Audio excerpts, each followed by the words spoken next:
All right, we are live. Yes, we are live right now. So again, welcome to Angels the Podcast, guys. Y'all, as soon as you get in here, um, and I keep saying that, hit the like button, and it's okay. It's okay if you don't hit the like button, no problem, because I'm gonna be purging. I'm gonna be I'm gonna be purging my account again, and so those non-likers, uh, we can just go ahead and send you on someplace else so you can find some other show that you don't like, that you don't just hit the like button. Like, how much does that cost? Hit the like button, right? And first, let me start by shouting out some. And I don't want. I just want to shout out everybody that's donated to the program. I don't want to miss nobody. So I'm not going to start with specific names, but yeah, I just want to shout out everybody that's donated to the to the podcast through Cash App, through buying stars. Um, I do appreciate you. We have picked up a new piece of equipment. We got us a drone that was delivered today. I don't have it here to show you guys, but so I do appreciate all of the support. And like I said, I will do. I I don't need the support is not to support me, financially, because I do have a job, but it does really, really help support the broadcast and buying equipment, so that I can bring you a better product. And tonight, there's a couple of things that we're going to get into. Some big news came down today in Georgetown County. First of all, I did a little short live about taxation without representation, and we're going to take a real deep dive into that. And what I'm talking about is the county council, Georgetown. Okay, that's not. I'm not going to be dealing with that noise. Um, the council, the city of Georgetown today decided. Well, let's back up. All right. So Georgetown County proposed a new 1 cent penny tax that they plan to bring before the citizens of Georgetown County for you guys to vote on in November on the general election ballot. Okay. This 1 cent penny tax is supposed to take care of to fund the money is supposed to be used to fund some capital penny tax projects. Now, these projects haven't been selected yet, and the way that they plan to select these projects is by way of a committee that is supposed to, explore what needs each part of the county has, and then come back with basically a wish list of what they what they would do with the money if they were to receive some 1 cent penny tax money. If you've been watching me for any time, you know that 1 cent penny tax has been a issue because the last 1 cent penny tax that Georgetown County did was back in 2014, and that took place from 2014 to 2019, a period of 5 years, where the county collected, um, where the county collected, they projected that they would collect 28 million, and they ended up bringing in like $41 million, right? And this money was supposed to be used to fund 5 projects throughout the county that would just to help to improve the county. Well, the this and I'm going to show you these 5 projects right here. These 5 projects from the capital project sales tax of 2014, in this ordinance number 2014-28. The 5 projects were the Winyah Bay dredging, Merle's Inlet dredging, and disposal site preparation, Andrews Fire and Police Complex, fire stations, and number 5 was supposed to be road resurfacing projects at about $9 million. Well, again, what you're looking at on the screen equals $28.2 million. So $28,212,550.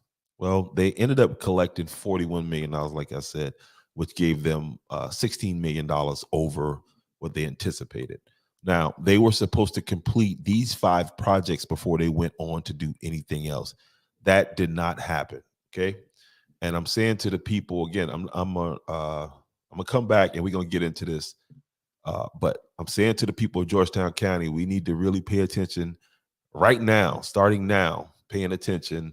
Um, and we don't need this to happen, because what ended up happening here this today was Andrews was left out of this cycle. Okay, they picked 6 people to sit on a commission again to come up with these projects that they plan to do based on what they collect if the referendum passes in 2024. Those 6 people, 3 of which were chosen by the county council. So in Georgetown County, we got 3 municipalities, right? You got Pawleys Island, you got the city of Georgetown, and then you got Andrews. And then you got a bunch of communities around, you know what I mean? From Big Dam to Osita to, we got a bunch of communities, Sampit, rural areas, and these people will be responsible for this tax also. Okay, so anybody that comes into Georgetown County, say if they pass the tax, you will be taxed an extra penny on 1 cent on whatever. Again, the council selected 3 members of the 6-member panel. The city of Georgetown selected 2 members, which gave us 5. And then the city of Georgetown was able to select between Andrews and Pawleys Island where the representative would come from. And so they went with Pawleys Island. Now, to give you an example, Pawleys Island is about a little over 100 citizens, and the town of Andrews is over 3,000 citizens. And so there's a lot to be talked about there. Okay, but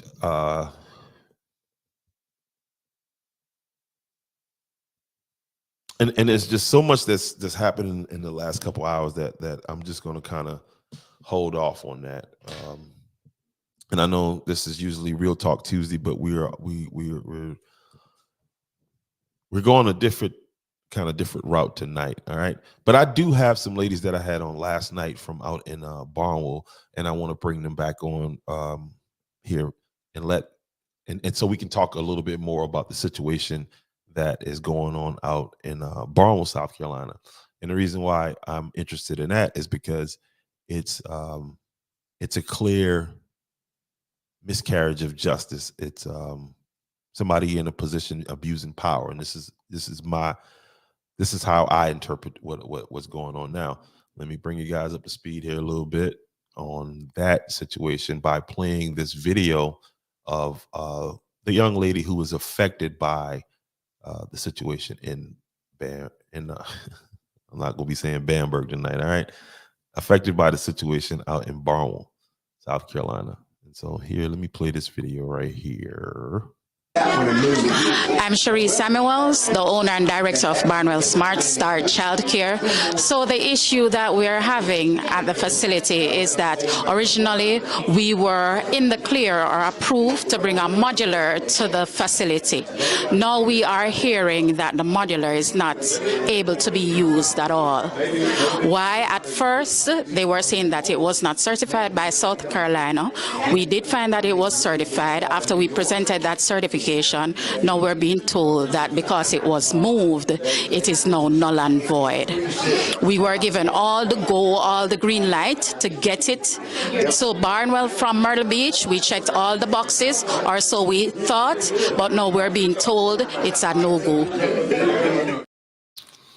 All right, and then on the screen here, unmute your mics.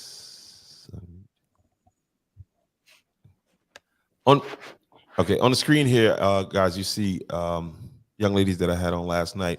The lady who was just in the video, Miss Samuels, and one of her co-workers, Miss Huddle, Miss Carly Huddle. Welcome back to Welcome to Andrews podcast, guys. Hello.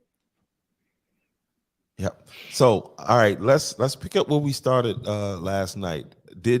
Let's first of all, Ms. Samuel, has there been any changes in this situation?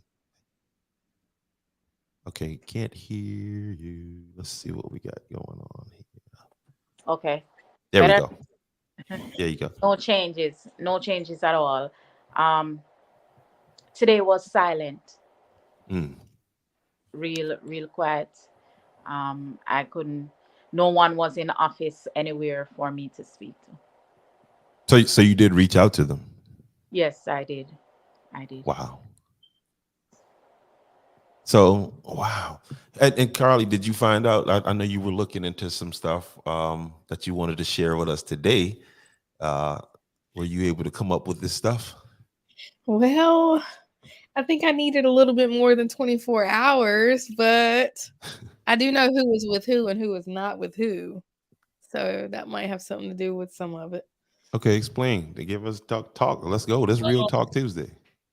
So the Facebook post person, I found out that the Facebook post person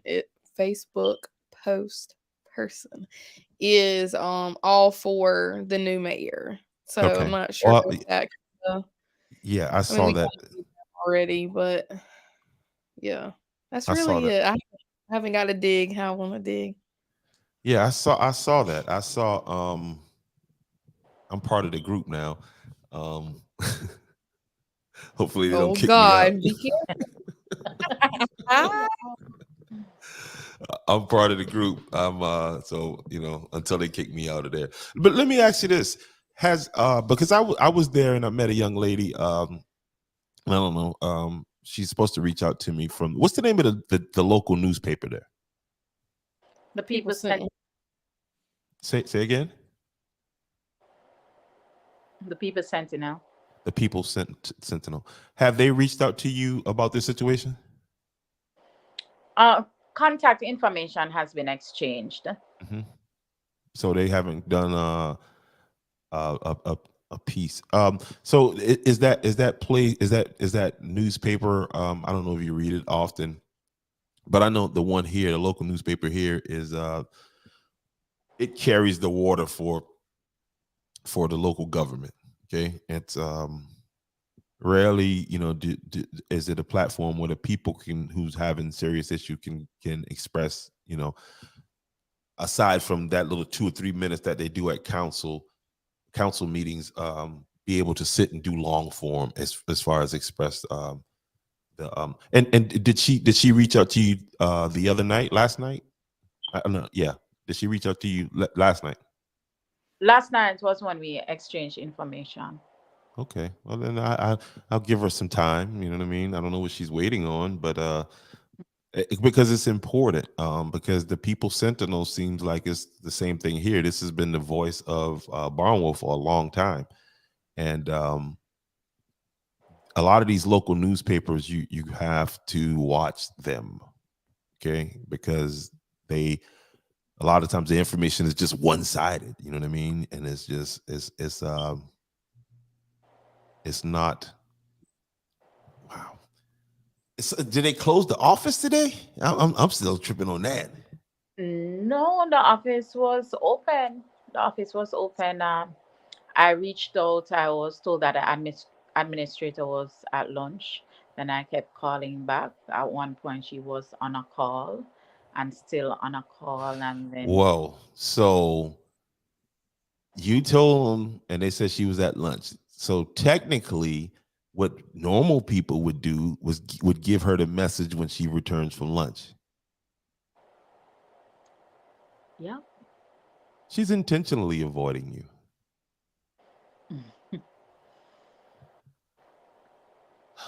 Well, I'll say this: she can intentionally avoid you, and the reason why she's doing that is because she put herself in a place last night. Okay, because what she said is a part of official record, and so it sounds like and didn't they suggest that you guys have a meeting or something? You were supposed to set up a meeting. Yes, yes, that was suggested as well. Um, because I haven't gotten the opportunity to speak to anyone today, I don't know. Mm. I don't know what's happening. What does that? What does that feel like? What is it? I mean, what does that feel like? It's the urge to quit is very strong. The urge to just pack up and go somewhere else where you're valued is very And strong. I mean, I don't want you to do that, right? Okay, I want you to stay there Right. and do what you. But if you gotta go, Andrews, South Carolina is where you need to be. Okay, y'all come on to Andrews. We'll welcome you here. Okay, so that's kind of. How is this affecting your family life? I mean, or um, I'm good at compartmentalizing, mm, right? But it is disturbing. The investment was a lot. People don't invest to not see a return. mm. And it wasn't really a gamble. It was almost a sure investment. So right now I'm just kind of in limbo. Can this be fixed? I'm not sure. That's where we are mentally. And I mean, it can be fixed because you have what you have on your side is the fact that they led you along this path. Okay, and so if it can't be fixed, I'm not a lawyer, but this is definitely grounds for a suit. And for those of you who weren't in last night, can you talk about the process that you went through again? And uh, Oh, to, okay, so yes. we started communicating like 2 years ago. This was the beginning of the idea to expand, right? Certain types of buildings are not allowed within the city limits. So I wanted to ensure that I dot every I and crossed every T. Um, in June, I saw a building that I thought would have been appropriate. That was a shipping container that was transformed to a classroom. I reached out to the administrator. She said, yes, it looks good. Based on where I intended to place it, it was a go. When I spoke to the building inspector, he said, no, those are not allowed, right? Because it wasn't designed for people to be in. I might have some issues. Mm. Because it's a child care facility, I have to go through the state fire marshal Hmm. as well. Hmm. He also told me no. So we abandoned that idea, Okay. right? And now let's be clear here again. The administrator said yes, and then the actual building inspector and then the fire marshal said no, it won't go. Right, Okay. right. Um, got the idea of the modular, started looking for the modular, went back to the administrator. She said yes, because I'm in a commercial zone. That's important. Back to the building inspector. Yes, it's a go. DSS fire marshal. Yes. Okay. Once it is certified, it's a yes. So I got the three yeses. After that, I began communicating more and more with the building inspector because certain things the administrator could not answer. I sent him pictures, videos of the building, and I went through my emails today just to make sure. And he had said yes, he doesn't foresee any problems with this one. Okay? And this is Barnwell's city inspector. Yes, Okay. yes. I I asked if permits were necessary because I'm not a building inspector, I'm not an administrator. So each step I had to be asking questions, Mm. right? Yes, Hmm. permits were necessary. When I called the office, the administrator's office, I was told that a moving permit is necessary from the county that I'm moving it from. Hmm. I got the permit, From took it here. so you got the permit, and you would had to go to travel to Horry County. And No, well, I mean, not yes, necessarily Horry travel, County, but you had yes, to get the permit from Horry County to move the trailer yes, from Horry County to Barnwell County. right. Okay, so you had was it 2 permits? Did you have to get one in both places, or just have you needed I the was permit told from? one. Ah, I was told one, right? mm-hmm. Took it here. Um, 2 days after, I contacted the building inspector again. Okay, I'm gonna need electricity. Walk me through the process. He said, "Do you have the permit?" I said, "Yes, I have the moving permit." Then he said, "No, you need another permit." Okay, which other permit from where? As I said, I'm not the building inspector or Mm-hmm. the Mm-hmm. administrator. Mm-hmm. This is my first time doing this. So I'm being guided along. Contact the city, explain to them that the building is already here. I have one permit, but I'm being told that to get the electricity in the building, I need another permit. Went to City Hall, got that permit. What was that permit called? Because to me, it sounds like they're making this up as they go. I don't know what the permit is called. It is in the building, but I know that it covers all the work that needs to be done on the Okay. building, Okay. right? So work was being done on the building. Then Friday, I got the stop order.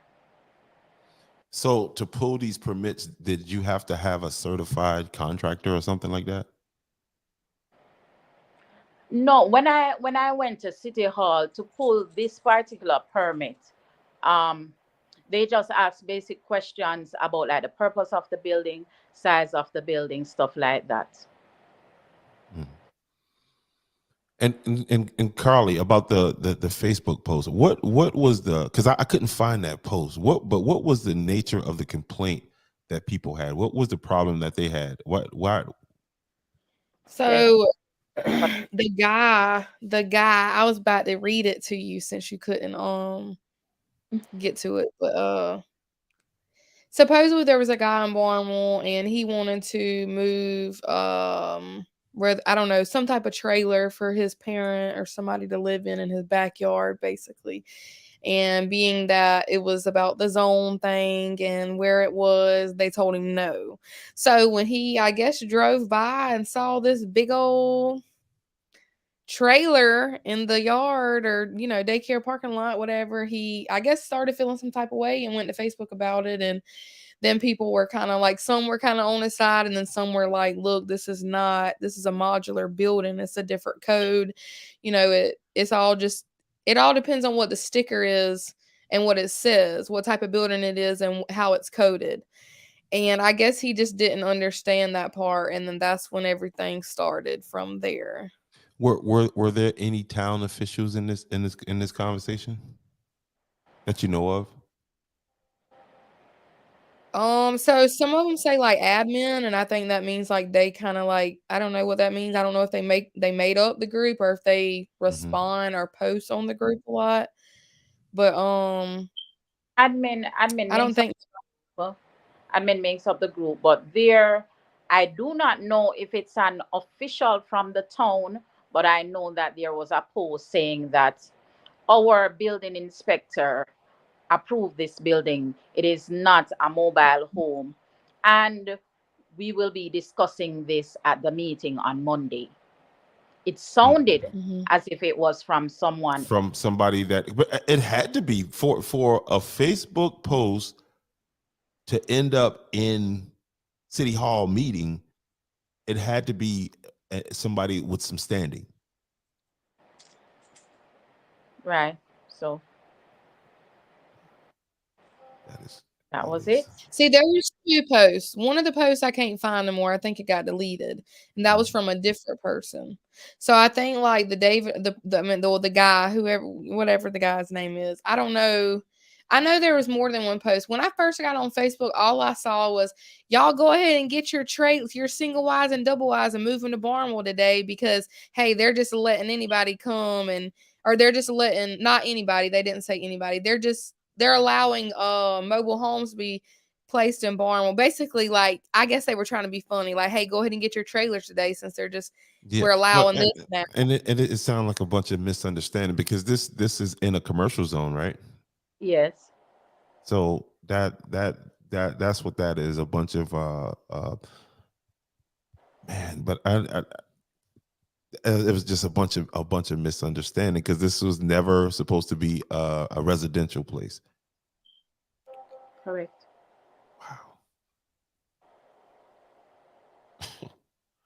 Yeah, I was looking into that gentleman who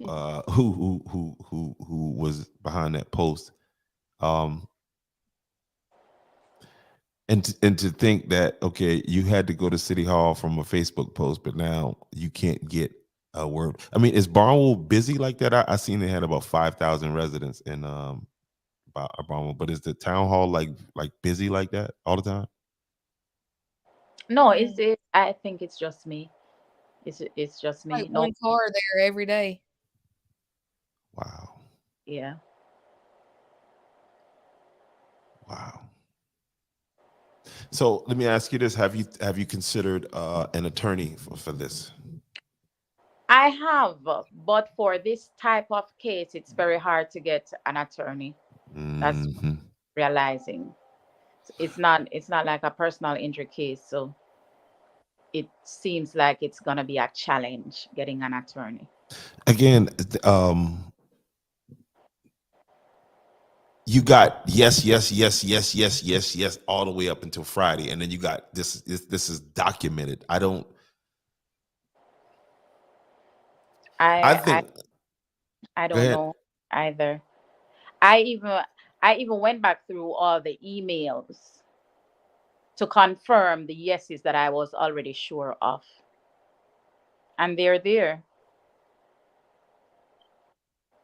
After I sent that video of the modular that's on the property now, um, the building inspector responded, yes, I do not foresee any problems with these.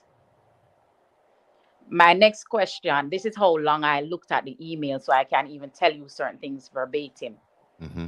My next email to him was, do I need permits for them to move it to the location? And he said, yes, you will need permits. Contact City Hall. When I contacted City Hall, they told me I would know nothing about permits. So I must have contacted someone. Mm-hmm. Mm-hmm. They told me that I needed the moving permit from Myrtle Beach. Is that the only thing? And I kept asking, is that the only thing? They said yes, and it's very important that you have this moving permit, because if you take it in and there are taxes owed in Myrtle Beach, you will be fined. I wouldn't know this And that's unless I, yes, and you would not get that permit if the tax situation wasn't clear. right. That's absolutely right. So obviously the tax situation, and again, like you said, you were blind in this situation, so you needed to be guided, and they guided you all the way until they got the thing there. And I want to know. I need to, Carly. I need you to help me break down that post. I need you to really help me break down the folks in that post, because somebody in that post made that happen. And to the young lady who I can't remember your name from the newspaper, please, we exchange contacts. If I got her number, I'm going to reach out to her, because that should be in the paper. I mean, it's on Facebook, so you might as well put it in the paper. People get to pick what goes in the paper. What do you mean? People get to pick what goes in the paper. If somebody Yeah. wants something in the paper, it ain't gonna go to that paper. That's how I feel about it. I mean, hey, it might not work that way. I don't know if I could just go present something to the paper and they put it in there, but the less people that know, the better it is. That's how I feel about it. If more So people knew about this situation and they could have came out on Monday night to be supportive about this situation, I feel like more things would be moving at a faster rate. Nobody knew yeah, the situation. and I think by putting it in the paper also, what needs to be explained, right? It needs to be explained in the paper that one, this is a commercial property, and it doesn't go up under the, because I'm assuming, not assuming, but it's on Barnwell City website, the different ordinances, as far as when it comes to what type of trailer you can put inside of the city limits, right? And with residential, I know where I am here, there's a date, like there's you can't put old trailers in the city, which is understandable. But what year was this trailer? It's old, but it is being remodeled. It's a 2007, but inside, the how the trailer looks. Well, let's not use the word trailer, right? How the modular looks has never been the issue. Never, right? Something happened at some point. At first, on Friday, the issue was they're only seeing that it was certified in North Carolina, and the ordinance says it cannot be in the city unless it is certified in South Carolina. That was the first thing. Okay. When the building inspector went in, he did not see the South Carolina label. I had to call the state for them to tell me where it's located. Once I found that, I thought I was in the clear because that was the only issue. It's not certified in South Carolina.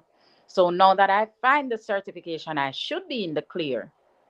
Well, I presented that and I'm being told, okay, no, you're not in the clear. It is certified, or it was certified, although the certification has no expiration date.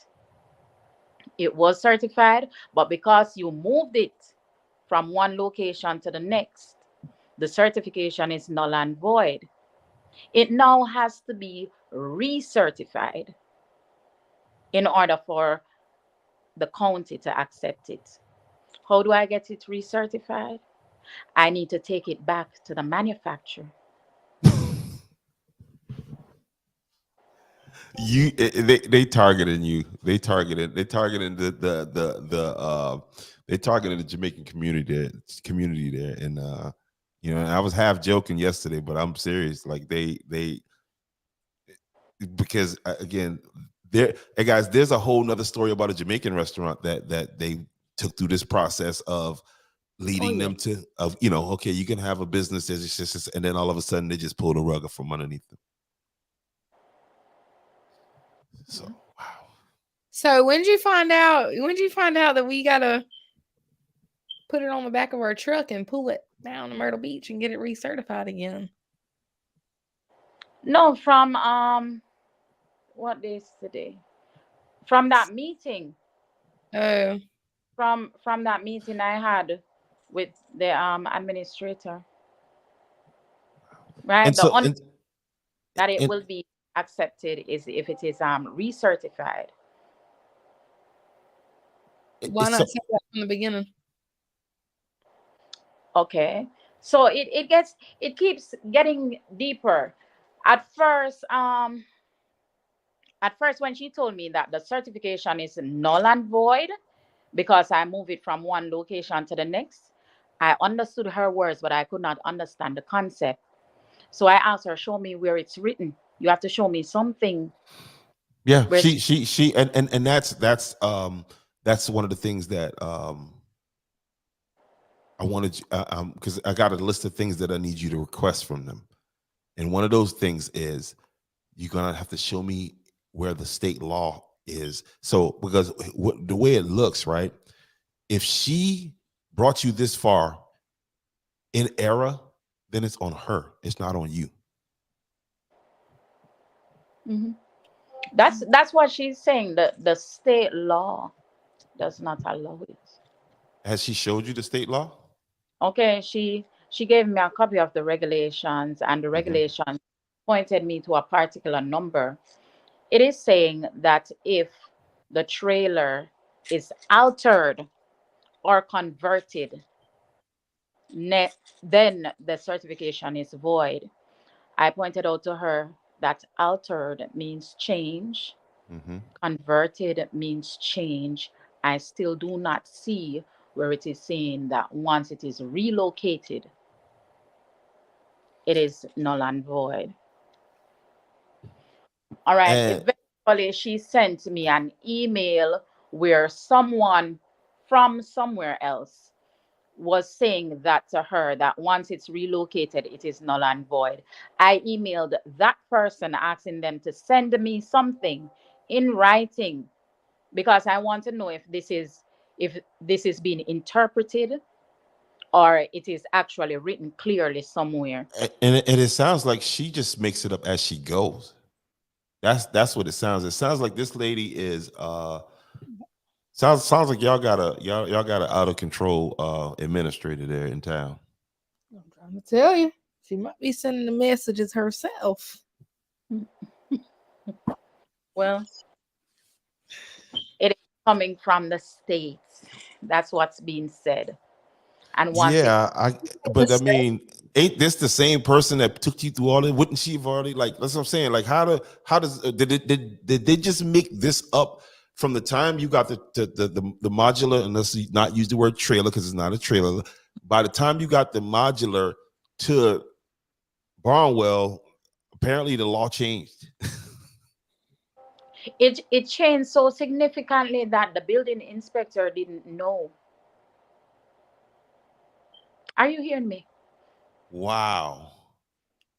Because what should, well, I'm not a building inspector. I keep saying this. I'm not a building inspector. I'm not a city administrator. But what I'm thinking, if you are the building inspector and you come into a building, you should know what you're looking for, right? Yeah. If the law has changed, that's something that you must know. He came, we did the tie downs. He came and he approved the tie downs. Another one came before him and approved the tie downs that were done. So they allowed you to secure this property, and they took hold on. They took your money along the whole time along the way, right? For these permits and stuff, right? Yes, the permit You, was not the permit was not free. wow. Well, It Barnwell, y'all not gonna do this lady like this. And and again to the lady from the People Sentinel, do your job as a journalist. You have a citizen who has a serious situation here. Okay, do not allow. Well, she don't have to do. She better do what she need to do. But oh my goodness, I Carly, just what's up don't with see your why town? I just don't see why certain people just don't step up. My thing is, if I was on the council or whatever the whole little thing, I think it's called a council. I don't Mhm. even know too much about it. But if I was on it and I kept saying the same woman, this is not the first time this woman's done this. Okay, right? She's not the head honcho. If you kept on seeing the same person make the same mistake, do the same people the same way, guess what? Move to the side. Everybody else stand up and do something about it. Why are y'all keep on letting the same person do the same thing to the citizens? That's not right. If you I keep saying yes, yes, yes, you need to figure it out if it's going to be a yes or a no. Stop telling people yes, and then when they do something, you go back on what you say. That's not how it works. I was doing some more research on Barnwell today, and I noticed that you guys, you're the police chief who was there last night. He's an interim police chief because the other police chief left 2 months ago, and he had some interesting things to say. And he said one of the reasons why he left is because council interfered in investigations, and I also found out that the council they rarely there. They only show up on the nights of the meetings. So, guys, I'm gonna add somebody else to the conversation here. We're gonna and let me bring him on up there. Welcome, sir. All right, you guys remember the mayor from last night, right? Yes. Yeah, we don't know him. Well, yeah. So Mayor, have you been listening in? Yeah, I may have to sign back in because I'm getting feedback. Okay, all right, yeah. Let me. I'm a push you out and then sign back in. Okay. All right. Boom. All right. Yeah, and he had some interesting things that as far as because now we can ask somebody who works, like Yeah. how crazy is this? You know what I mean? Because to me, again, I used the word last night, bitch, when I was talking about the county administrator, and I think it was well placed. I think it was well justified. I'm just gonna keep it real because Carly, like I said, so guys, tell me, what do you know about that with the chief situation? Was that a No, Which only situation was this? it's a fire chief. Don't it was in the paper. That's the reason why I know. The paper recorded that he left because of hostile work environments. yes. I don't know anything more than what the paper Okay. revealed. So Mayor, you've been listening in, and you kind of know the story. How does state law change in the middle of the process like this? No, and we're still getting feedback. I'm not sure what's going on. Okay. Are we there now? Yeah. I mean, you're coming across clear over here. Yeah, I'm getting feedback on this end. Let me. I'm not sure. What did we do last time we had this? Let's see. I'm gonna send it to you through your text message. See if it works better All right, that way. sounds good. Okay.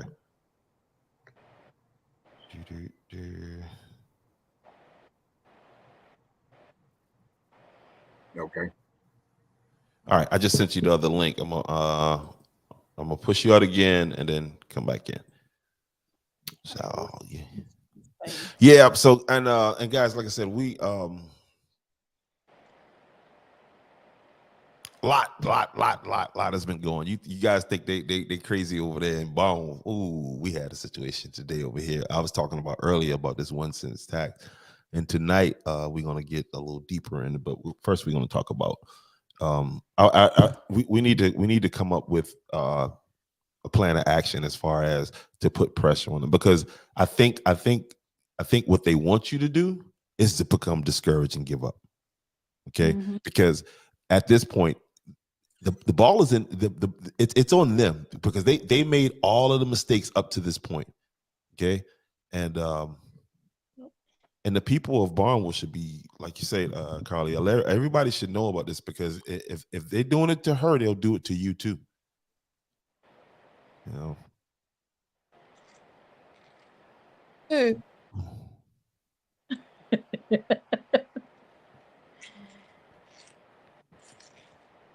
So let's see what's going. You said they do it to her, they'll do it to who? Everybody, anybody. That lady, you said she's been doing it already before. How long? How do you guys know how long she's been the administrator? Okay. 2020. From what I hear, she's not like really even like her power.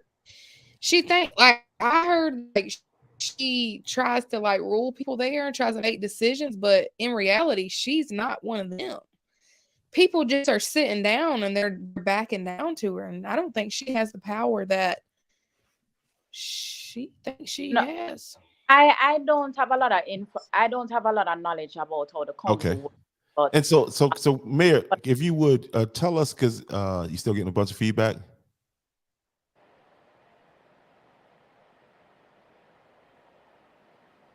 Is he hearing? His name's on mute. Yeah. Yeah, I'm still getting feedback. But if you would explain to us the because Barnwell is a strong council form of government. So you got strong mayor, and then you got strong council, which means the power this is like it says, if it's a strong mayor, the final decisions rest with the mayor. And if it's the council, then I guess that's the part. Where does the administrative fall in this situation?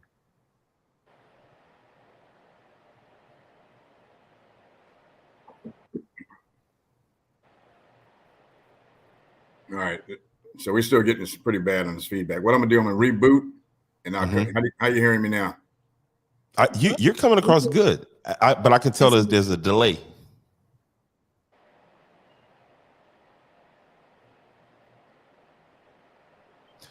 It could be your Wi-Fi. Are you on Wi-Fi? No, I'm at the house, so I think it's on my. Let me try this. I'll be right back. So I won't disrupt. It's all good. This welcome to Andrew's podcast, baby. This So we're gonna try it again. All right, there we go. Yeah, and we're not when leave until he speaks. I need to hear what he has to say. Absolutely. Listen, this the podcast. Ain't nobody hitting the like button. They ain't donating that. So we so we're gonna sit here and talk. I mean, because that's what this is about. You know what I mean? And I wish I would have thought about it, and I would have asked the town administrator to come on and to give us some more perspective, because I'm with you, Carly. I don't think this woman has the power that she thinks that she's wielding, and I think it's just a bunch of weak people I'm allowing on her to do. Side, I've seen it, and she does. I think she does because they don't step up. I think she has that power because they sit down. Yes, and I will continue to. That restaurant that we keep talking about, I was right there. I would love to talk to that person also. So if you could make that happen, because again, and I think the whole goal is to exhaust you, is to make you feel like you can't win this. You can't. Yes. Yeah. And you don't come too far for that. And just the level of disrespect, like to do that, and to know that if it was somebody that looked like her, if it was somebody that was her kin, or somebody that she would have jumped through every hoop and made that thing, as smooth as possible. And it's just the fact that you came with the idea first. And so now, well, let's try and stop after having you pin the trailer down, issuing you permits. Should be somebody else you could talk to. Like, I don't see why you have to go through the whole, like, not mayor, but the whole going through them. Like, you should be able to call like the state, or you should be like, I feel like there's somebody that you should be able to talk to yourself versus going. So I'm being sent in circles. Right? I'm being sent in circles from the state level to the city level. You understand? The same. Remember, I was telling you that I said I needed to see writing, and she gave me a document, and I was not seeing it. When I emailed the person who they're saying represents the state, they emailed me the same document that I did not see the information in. Okay, how we doing, sir? Sounds good. Okay, yeah, we on board right there. All right, so to go ahead and kind of break that down for us, the strong mayor, weak council, strong mayor forms of government, and where does the administrator lie in all of this? Right, in this particular case for Barnwell, as you and I saw today, it's officially it's a council mayor form of government, and so which means that all things that have to be voted on and the majority vote, as opposed to just the mayor, kind of making those decisions. So the administrator works for them. Okay, she still should have to run get approval before anything, other than her daily duties, but things that, like in this particular case, the mayor and the council should have been notified beforehand. What I heard last night, and I went back and listened to your podcast last night or this morning, and here's a simple. It's not that complicated. So with Safe Built, we use Safe Built as well. So Safe Built is the organization that assess these things based on the International Building Code. Okay, so that's the first thing. The second thing that drives whether you can establish or repurpose a building is the town zoning ordinance, and their and so yeah, so the zoning order. So if this structure that you have was already zoned, so apparently you were already permitted. So they checked all the box that says this is good to be here. Now, then that's when Safe Build comes in and said, okay, whatever this the intended purpose for this structure, if it's for dwelling or business, they got to make sure it's safe, wired, and all that other stuff to make sure that nobody gets hurt. So they applied the International Building Code to this. It's a very thick book, and so they're the experts. All this other stuff that she's talking about regarding some state requirements, if it's not in that international code, which covers all things, then I question that. You know, I could be, again, I'm not the expert on the policies and procedures there, but it's that simple. So it's those two things: the International Building Code and your town ordinance, or city ordinance in this case. Mm-hmm. And so, for example, like for us, you know, it's always some debate about the mobile homes. And so the town many years ago put in place an ordinance that says that the mobile homes can't be any older than 3 years. So in this case, it's 2023. The oldest you can bring is 2020. Now, once that's established, then they said, okay, where can this mobile home be placed? Well, it's broken down by zone. So if zone 2 says we can have mobile homes based on, you know, a whole lot of factors that come in there that says zone 2 is designated for mobile homes, that's where it goes. So that's the town's piece. And then Safe Build will come in, look at the structure, make sure that the wiring and all this other stuff is good, and then give you the go ahead. Duke Energy or whoever your power company is will come in and set it up, and you're off and running. Yes. So none of this should have been a surprise. And again, you know, again, what I heard last night, what I'm hearing now, and what I heard the mayor read, it just doesn't sound like everyone is, you know, playing above the table, to be honest with you. It's that simple. I mean, and as I was telling Mr. Richardson today, and when you make this agreement through emails, it sounds like everything went through and all the checks before you move your structure from Myrtle Beach to Barnwell, and you invested a lot of money into this situation, and so then that technically, and I'm not a lawyer, and but those things can be a form of an agreement, official agreement. Once you get that coming from the official, from whatever organization, in this case is the city of Barnwell, mm-hmm. And that committed you now to moving the structure, which you've invested a lot, and there's some liability, in my opinion, my unprofessional, or I'm not a lawyer, but there's some liability that lies for the recovery of your. So let's say you can't put it there. If they say it's not right, safe and all this other stuff, then but somebody gave you the go ahead to begin to move forward. Yes.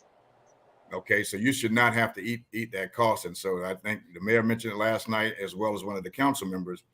Mm-hmm. And I think you may have this is not a good situation, obviously. Well, I don't know if you heard earlier, she reached out because, you know, the mayor suggested that, hey, look, guys, get together and work this out. Well, she called down today, and the administrator was at lunch. That's, you know, normal. People do eat lunch. And then usually what happens is when you get back from lunch, your secretary or whoever took that call says, hey, you got a call from XYZ. Well, she didn't return her call or answer any of her other calls that day. Well, and I won't speak for anybody's how they operate, but I will tell you this: when something like this goes down, then it is no statute of limitation on moving forward to reclaim your what you've invested into it. And I'm surprised that Safe Built, because the same young man I met last night at the council, he also covers Andrews. Okay. Yeah. So Adam covers Andrews as well. We've been we were with this company for years. Mm-hmm. And so I know what he's talking about. So once he says, and no one at my level or below dictates what's right. He is the guy. So if he says it's good to go or it's not, then his word is final. I will never override him because he's the expert. That's what happened. Adam gave me the go ahead to go and get it. Okay, see? So, yeah. So Adam, the tie downs. Adam Yeah. came to the building. Oh, he did. Did Yes. he see it? Did he see it prior to leaving Myrtle Beach, or once it got to? No, he saw it once it came to Barnwell, and everything was fine. And see, the other thing I'm trying to understand is what is this certification that this thing has to have that has to go back to Right. Myrtle Beach to be certified? It's not back to Myrtle Beach. It's wherever it was made. That doesn't make any sense. That's Exactly. insane. Right. So when Adam went in, he first only saw that it was manufactured, that some codes, the code was coming through North Carolina, right? He needed to see the South Carolina version of it. At that time, he didn't see it, right? Mhm. So when the administrator reached out to me, she was telling me that it is not certified through South Carolina. I called the state. They showed me where to look for that South Carolina certification. Sent it to her, and then she said, no, that certification is not good enough. Did Adam see the certification? Yes. And he said it was good? So after I sent it to Adam, I've heard nothing more, because I sent it to Adam after getting those stop orders. See, none of that makes sense because think about it. There are modular homes being built across this country and Right. shipped in. And again, if you're under the international code, then That's if covered. it has, then that covers all, until you get down to here. And if there may be some specifics, again, in shipping or whatever case may be, but that's Adam's job to check it out and make sure it's safe. And so I don't understand there's a different certification requirement. I don't know. But even so, the certification is there, right? Yeah. Saying that the statute says that it has to be certified through South Carolina. It is. Yeah, that's Adam's job. I presented that, and now it's another problem. The certification is invalid because it has been moved from one place to the next. It has to be recertified. I can see it being re-inspected. Maybe things have shifted, or maybe but once you look at it, once he looks at it and says, yes, it's still a stable structure and it doesn't pose a threat to the occupants, that was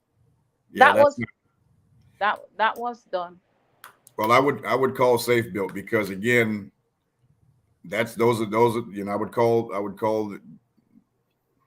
the Myrtle Beach, because if somehow people have been persuaded or intimidated by not giving you the right response, then I'd call those guys, or get me a third party. Because I'd ask one question: it's obvious that it was zoned because they gave you a permit to put it there. So that's not a question. And Adam, came in and gave you the go ahead. So what has changed is she's saying that this state law. So where's this new state law? And they haven't presented to you yet. But wouldn't after being misled, if that was the case, if there was a state law, obviously obviously Barnwell misled. He keeps putting y'all in Bamberg and all those other places. I heard. Keep Nikki Haley is who I'm thinking about.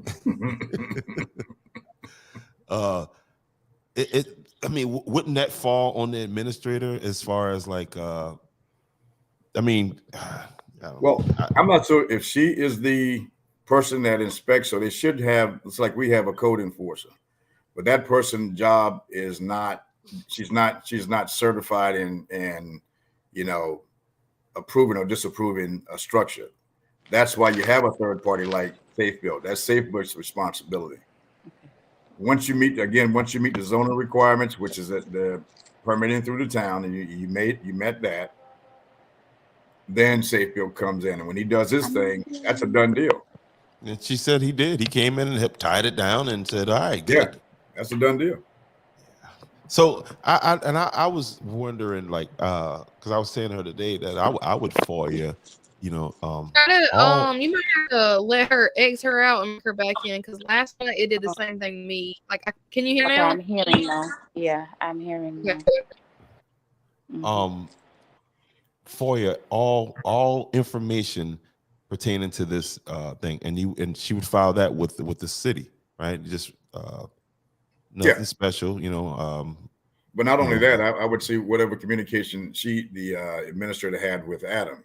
Yes, and you are privy to that. That's emails and all of that.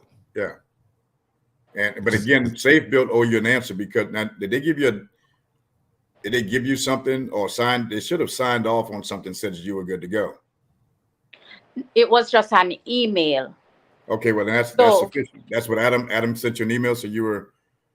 Yes, because I sent him the pictures and the video of it, and he was saying everything looks good. He does not foresee any problems.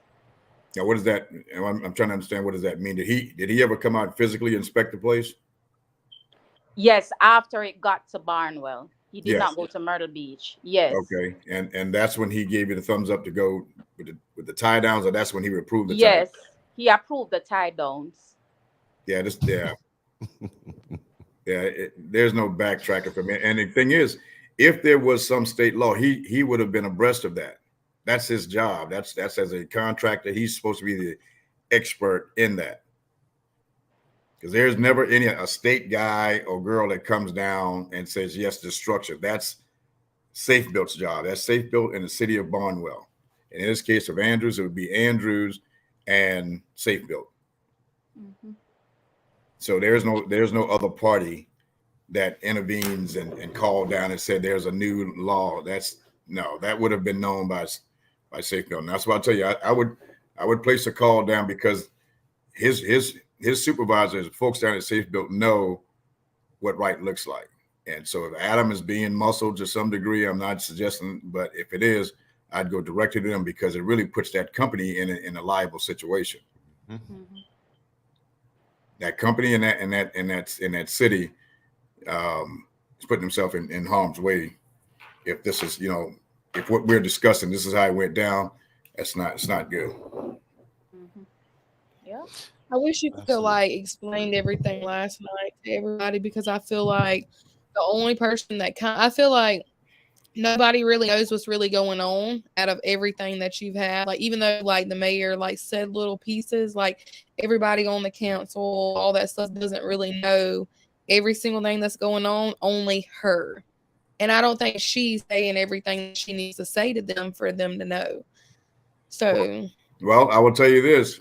If they want to just take her, allow this to go on, then they will be just as liable. If there's a lawsuit that comes along and it costs the town, the citizens, if they sit back and don't do their job, it's their responsibility for the checks and balances. And since again, it's a council, it's a council, mayor, former government, they all should be involved in that to prevent that from happening. But again, it's kind of crazy, and I don't want to get into, I'm not going to judge these guys how they manage, but to me, this is not a complicated deal. No, especially when you're going against your own policies and procedures.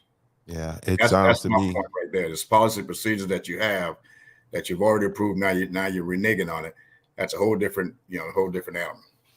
Yeah, I think that that Facebook post about everybody go get your trailers and bring them to Barnwell. I think that triggered some phone calls, and I think she's being pressured by things. So, that was something else that went down today too. That's how it all started. Yeah, that's how it all started through Facebook. Okay. Yeah, that's how they ended up at council yesterday. But so look, I ladies, I'm not going to hold you guys any longer. But what we're going to do, Miss Samuels, is stay in contact, right? And like because you need to get these foyers. Like we're going to talk you through this whole thing. As far as what I know, as far as what information you should be collecting right now. But I definitely would do what the mayor suggested and go over, go to those supervisors in that company and lay it out, because and I agree with you, Carly. It seems as if that lady feeds them just enough information to keep them in the blind. Yep. So with that being said, ladies, I'm gonna switch the conversation now because we had some big things happen in the county today, and I want you guys to hang around and listen up to, because again, it's not just Barnwell. This is everywhere in South Carolina. Okay. So, but we're gonna continue this. Let's set up another date when we get back on here. And the CK, and I'm gonna reach out to that lady from the People Sentinel and see if we can get her up on here. If she's anything like the news guy from here, she's not gonna like me very much, but we'll get through that. I promise you that. Okay. So hey, y'all hang out and listen to this crazy stuff we get ready to get into. Okay. Okay. All right, Yay. guys. All right. Bye. All right, sir. Yeah. Shifting gears. I started on it earlier today. I saw in the Garbage and Beyond news, and this man keeps proving my point. Okay. Now he rushed to print this story, and it was almost and the story that we're talking about again, people,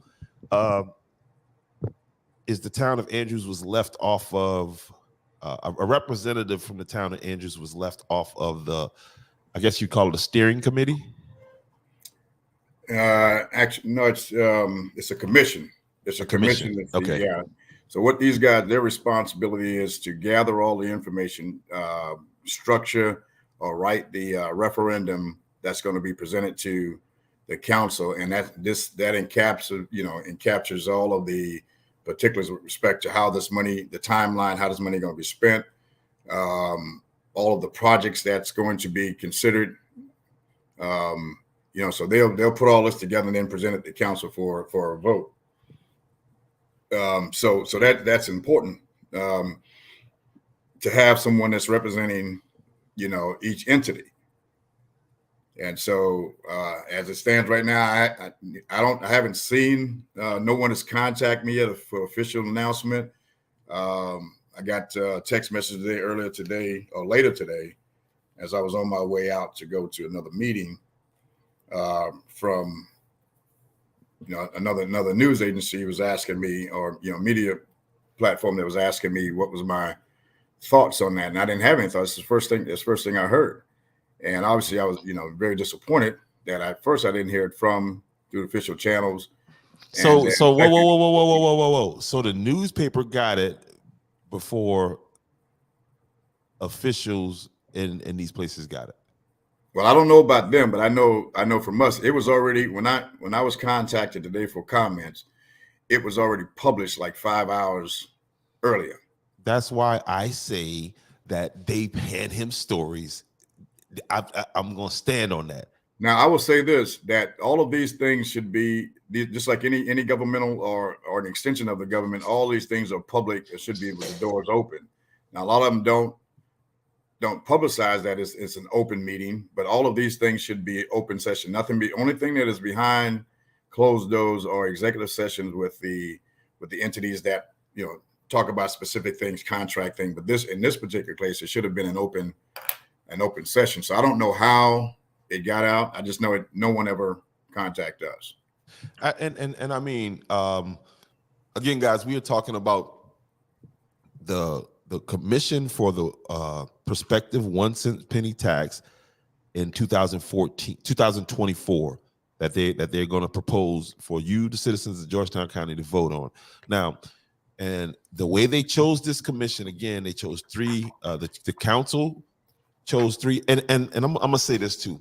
Georgetown County Council, just like I got in this title, the city of Georgetown conspires with Georgetown County Council. And the reason why I say that, right, is because earlier this year, Georgetown County Council had they've been having these joint meetings with the city of Georgetown. And I thought, well, that's kind of crazy. I mean, aren't you the county council? Shouldn't you invite the other municipalities to the table? So that's why I can say confidently that they conspired against Andrews. Okay, for anybody that's saying, oh, he just throwing these words out there. But three of those board members were selected by the county council. Are any of those folks connected to Andrews in any way? that you know of? No, I personally haven't looked at the name. I know they're not, because they should be representing the governmental entity that they live in. Okay, so for example, with the 7 districts, with the 7 districts that makes up the county council, the county, and again, I believe, I'm almost certain that this is laid out in the South Carolina Capital Project Sales Tax Act law on how these positions are apportioned. Okay, and so then in this particular case, based on how that's set up, there's the county, and I'm going back to confirm all this, because of course this is just the beginning of this conversation. So we're going to have some, some sit down conversation with everybody involved. But here's the deal. So then in this particular case, what has happened is that the county itself, the county council or the county, got three representatives. The city of Georgetown gets 2. And then there's one more slot. And again, what I can't confirm right now, whether it's a maximum of 6 people or is that some flexibility. But right now we're operating on the understanding that there's only 6 can be on this commission. And because of the formula for this thing, it gives the city of Georgetown the authority to, or the option to select one more. And because both Pawleys Island and I, we don't have a designated seat, it's one or the other. And so apparently, again, I don't have an official announcement, but it's I believe it's a done deal, because the day was the day. We did not get out, and we sent a very qualified applicant who is an educator, who has the all the right tools to get in there and help formulate this referendum. We didn't send someone who, didn't have the credentials. Did they give you a list of requirements for this candidate? Well, what was that? Was there a procedure involved? What was that? Well, that was piecemeal within itself, because and I don't think you were following this in 2020. So in 2020, there was an attempt by the county to establish another referendum. Same thoughts. Mm-hmm. None of the things that they required this time was a part of that selection process. What ended up happening, like I believe it did in 2014, was the county council appointed people to this commission. It's like all the other. I wasn't following, but I remember in my conversation with Councilman Everett Carolina, he said that he appointed a watchdog, is the word that he used. Yeah. Those were his words exactly. So they appointed members to this commission, and once they got it set, then that commission, it's like I'm assuming they would do now, they established the chair and all the other people within that. And I can't recall how many people were on it at the time, but in this particular case, they required an application. Okay. And so we were at some point, we got the application. We send those out to 3 candidates that we thought were well qualified, and we got those in. Then later on, we were told, okay, now we need a resume. So we went and got the resumes for the candidates and sent those in. And a couple of days ago, say, okay, now they got to fill out this questionnaire. And so none of that stuff came as a packet. But we moved forward. We even the candidate, and it got down to one candidate. The candidate was talking directly with their coordinator to ensure that they had the stuff. And so we did we met all those requirements. So I'm interested to know what was the selection criteria, because again,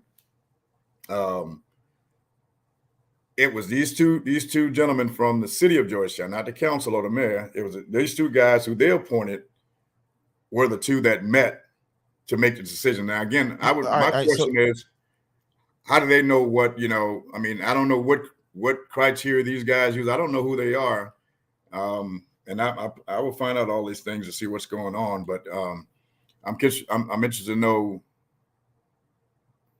why our candidate was not selected. My question would be, and I don't know if you would know this or not, but my interest is now to FOIA all of those resumes, because I want to see because did they go through this whole process because of course it wasn't sent in as a package. So did Georgetown have to? Did the folks that Georgetown selected have to go through this application process, resume process, questionnaire process? I would assume so. If that's the but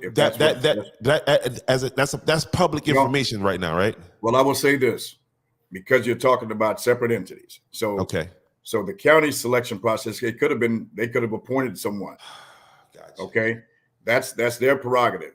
Gotcha. The city of Georgetown, I think they even went through, if I'm not mistaken, I think they went through a whole.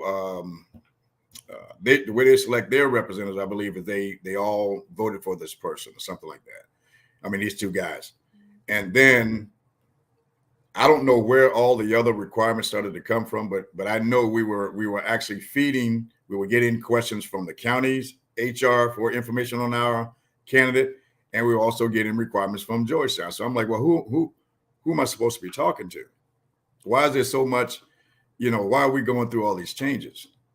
But we complied because we wanted to make sure our candidate was there, because we're talking about, almost 3,000 people inside the voting district and a whole, and if you want to count the 11,000 that comes 29510 Andrews, the 29510 who are supported by this municipality, then just in sheer numbers, we should have representation on this commission. But and I don't understand. I mean, again, it seems like if fairness was a concern, which obviously is not, that would be a 7-commission council. I mean, 7-member commission, mm-hmm. one person from each district, and I think that would take away all of the, just all of this appearance of favoritism, appearance of it. To me, it feels like because let us not forget that there is a town hall building that's associated with the 2014 penny tax that still sits uncompleted. Okay. And per the referendum, that shouldn't be. So for them to go, and then this is me speculating or just taking in what I giving my assessment, for them to then now systematically X out the people. This country, I said this before, this country went to war for this, and the people of Georgetown County, right? And I'm talking about all over the county, should vote no on this. Okay, that's my opinion. Again, this is a great economic driver, the 1 cent penny tax, but look at the past. Look at what they did with the last money. Okay, that should be your judge. And it's not like this is a new council. None of these folks were associated with this with that stuff before. No, that's not it. These are the same knuckleheads that got that why the town of Andrews has a lawsuit, current lawsuit right now on the county. Well, I would be lying to say I'm hopeful, but I think there's an opportunity between now and before this thing have to go before this this ballot, that this can be fixed. There's some corrective action. Hopefully, the powers that be will find some, because it has to be an exception to what's going on, because there was a complete different selection process last time. So are we picking and choosing when we're going to follow the law? Obviously. Okay. So if it's the law that we're following, then how do you account for how you went about business in 2014? It can't, it can't continue to work for the advantages of the others all the time. and Andrews is always on the short end of the stick when it comes down to these kind of things. So this is far from over. Okay, trust me. We'll be having conversation. I don't want to, I'm not going to talk too much because I've got to think through this thing tonight, but I assure you it's not over. If anyone thinks that we're going to sit back and say, okay, that's it. Now, that's a bad assumption. Don't rest on that. Now, I will say this. We should still be able to submit projects. But the problem is, like in 2020, it was projects coming from everywhere. So they ended up, and I think that's why they had to shut that process down, because it was out of control. There were projects coming. They were up to almost $500 million in projects that was just coming from everywhere. We submitted ours formally. I still have a copy of all the ones that we submitted, but all of that was canceled because they could not get things straight to move forward. So they canceled it, and here we are again 4 years later. Now following these procedures, and again, I believe that the selection process now is being done in accordance with the law. But still, there's always exceptions because, again, with the county having 3 slots, think about it. There are 7 districts. We happen to be in both. We got 3 and 5. And this is 5. This is Raymond Newton from 5. So we have 3 and 5, and then you have 4. So the others except 7. 7 is the only one that does not have a municipality linked to it. And at 7, that's the Dunbar area where Chairman Morant's district. So I could see that Chairman Morant should have, and that community should have someone representing the requirements for that community. So does Andrews. Andrews have 2 reps. Andrews have two districts that runs through this thing. This gentleman and the previous. And to the people of Sanford, has this man right here reached out to you? And then, Carolina? of course, the Walk on My Neck, Polizal, and those places over there, they have reps. So it would make sense that if there's an opportunity for county to give up one of those seats, and if I'm a rep sitting on that board representing Andrews, that's what I'm asking for, but I'm not. That should be the conversation going on between our 2 reps, who is also, of course, county councilman, and says, hey, look, it only makes sense. Let's give up one of these seats so Andrews can have someone representing the interests of the town. And then that'll put that part of the process to bed. Now the next piece of that is the gathering and determination on what projects get put on the referendum. And that's another fight within itself. It shouldn't be, but it will be. So there's an opportunity to fix this, but we'll see. I don't hold a bunch of I don't. You're not optimistic about this at all, man. At all. I think this is systemic. I think. Well, I'm speaking to the audience. Yeah. And I'm just, because again, this is a part of the education thing that as you were talking about earlier, we have to understand what's going on, because we're talking about a potentially $100 million. Yes.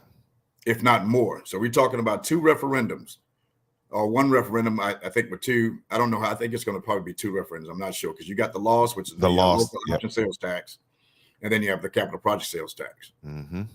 And so both of those have again, 1 penny going to each. So if I'm collecting, enough to generate $80 million for the capital project and another $80 million for the loss taxes, then look at what you have. So now, and then as you stated, where we find ourselves right now with the one that's still existing is that at some point in time, you satisfy these projects, or you should satisfy these projects, and then there's going to be a ton of money left over for the discretion of the council to spend. and not like they did. But again, if history is your guide, here is the extra money that wasn't extra money that was supposed to be spent. And I challenge anybody to tell me, there's a few projects that I think done on here, but you ask the people of Sampit about these basketball courts and tennis courts in Sampit and Santee, right, not done. And the question is, where is the money? Well, and that's what's going to make this process a little bit more difficult. Not only because there's a lawsuit that's been pending for the last 2 years, but the distribution of the dollars you just presented, the usefulness, are those substations, sub-fire stations active and doing what it was designed to do, or we just put $1 million+ into these stations and they're just sitting idle without an engine or personnel. So you got to look at this thing. There's a lot of things that I don't think was well thought out. That money, and then you turn around and give each council member $1 million while we're still sitting and saying, "Hey, what about us?" Is this Waverly multimodal track for almost $2 million more important than the safety of the employees and the residents who come into a building that is not, adequate for even animals to be in, to be honest with you. So, those are the things that does not give me confidence that we're on the right track with this particular process. And those are things that have to be answered, I think, before the voters vote yes on this thing. Yeah, I mean, look right here. Here's some unapproved projects from the 2014. Again, let history be your guide. Okay. And it's the same folks who up there now, minus the only two new people there is Daddy Rabbit, Jack right there, or whatever his name is, and Becky with the good hair. Those are the only two that wasn't there. That's there now, right? And again, here's some more unapproved spending. Georgetown Technical College got $1.5 million. Now, and here's the problem with what you're looking at right there. Here's the problem with what you're looking at there and with this list right here is the fact that this is what the people voted on. And what you voted on, you have not gotten. So the idea of, again, potentially taking another $100 million off of the people's back to do what with exactly? I don't think this council can be trusted to do the right thing because they haven't done it to this point. If they had anything about them, again, we got two councilmen. So that $1 million that they got to do whatever they supposedly did with that money, they could have both said, "Hey, look," and then Lily Jean could have thrown her $1 million in there with us and got us to where we needed to be. But no, they gave away money. Matter of fact, here is our governor right there, that $1.5 million that I'm telling you about. Yeah, that was. I wonder if he know what was going on with that. That's where South Carolina Governor McMaster tours Horry, Georgetown, and that money came off of the capital project sales penny tax. Now, I'm not saying that that's a bad thing. What I'm saying is that's not what the people voted for. Okay. And I think the thing that, and all factual what you just said, but I encourage people to read the referendum, read the ordinance. I think it's I got to scan it and make it available. 2014 28 or something like that. You got to read it. It's So 2014-28. It is a good document, and if it was followed, we wouldn't be where we are right now, and then we wouldn't have this uneasiness, for lack of a better term, about moving into another sales tax on top of a loss tax. And right now, I will tell you, it's based on history where we are right now. I could not honestly support it. I will tell you, I've received several calls from other areas, communities within the Georgetown County today when they read this thing, and they're asking for my opinion. on whether this thing should be supported. I'm gonna hold that because again, I think there's an opportunity for us to have some dialogue about where we are and where we're going. And I think when this thing is written, we better read this referendum to make sure that it clearly spells out what should be done. And then we need to follow the trail until it's completed. When I say follow the trail, I'm talking about when the execution of these monies and where it's going before we start to repurpose for something else. And because what should have actually happened with that $41 million? All of that $41 million should have went to Winyard Bay. It could have, because they grossly underestimated the cost of that project. But again, and the problem there is it would have been a waste because it wouldn't have been enough to complete the dredging. So that $6 million is still sitting on the shelf right now. And I will also tell you that I believe I haven't looked at the numbers. I think there's still about another $3 million, even after all of this stuff and all these entities that weren't designated as on the referendum has been fulfilled. There's still money to take care. Even with that, there's still money available to take care and complete this project that it rightfully legally should be.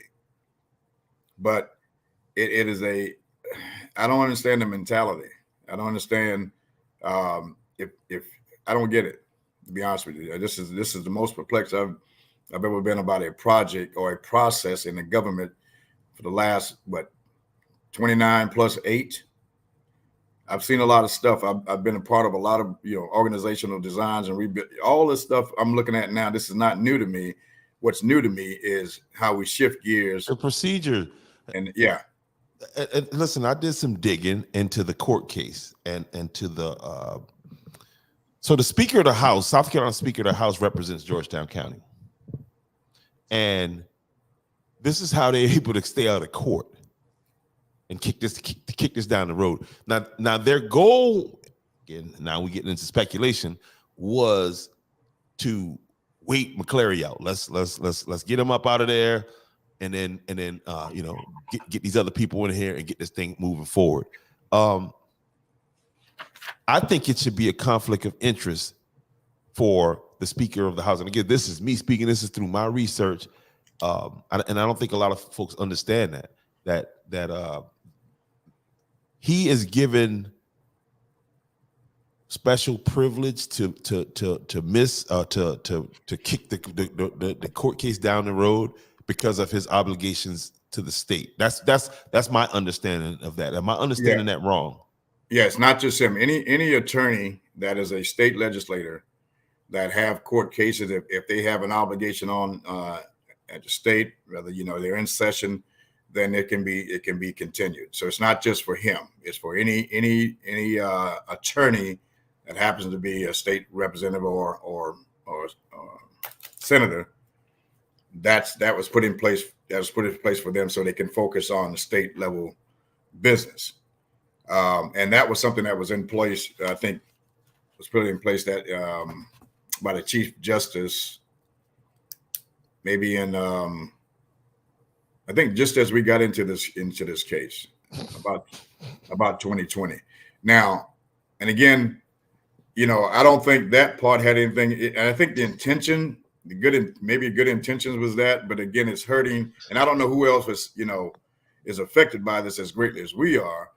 But at some point in time, and I will tell you, Conway had a similar situation to this. Yeah, I have my theory, but I will keep my theories to myself because again, this thing here could go into a direction that requires a lot of people to come in and answer for their participation or involvement in all of this. Mm-hmm. So I won't get ahead of any legal matters, but I will tell you what, we're not following procedures throughout, and it ain't okay to deviate over here because it's convenient for whomever or whatever. It's a policy. I mean, it's a law. Let's all follow it. It's written. That's why they're going through all of this. That's why they're putting on all the bells and whistles going through this process this time, because they really jacked it up last time, right? They went on the good old boy system last time, and so now they're trying to backtrack and do it according to protocol, which still seems to be unfair. I mean, how do you ask people to again? And I understand this is not the end of the process, okay? And I do understand that the city of Andrews, the town of Andrews, could still get projects in and possibly get on the referendum. I understand that. I just don't understand how they expect the people of Andrews to I mean, or even the people of Sanford, or even the people from out in Choppy or Plantersville, because everybody that I just named, they reaching into your pocket and taking this money, okay? They're going to be going into your pocket and taking this money. And so, again, this country went to war for something like that called taxation without representation. And this is what it's looking like on the surface right now that we're walking into. Yeah. So it's going to be fascinating for some. I will get into a corner and begin to pull old documents out and start to make sure I understand.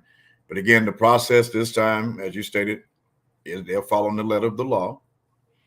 But the two previous times they didn't. So is there a precedence? No, there's a McClary factor right there. They know you can read now. Hey, that it is what it is. But when I'm gonna say it like Mr. Gilliard said, Jamal, they were trying to get Frank. Yeah, he was pretty.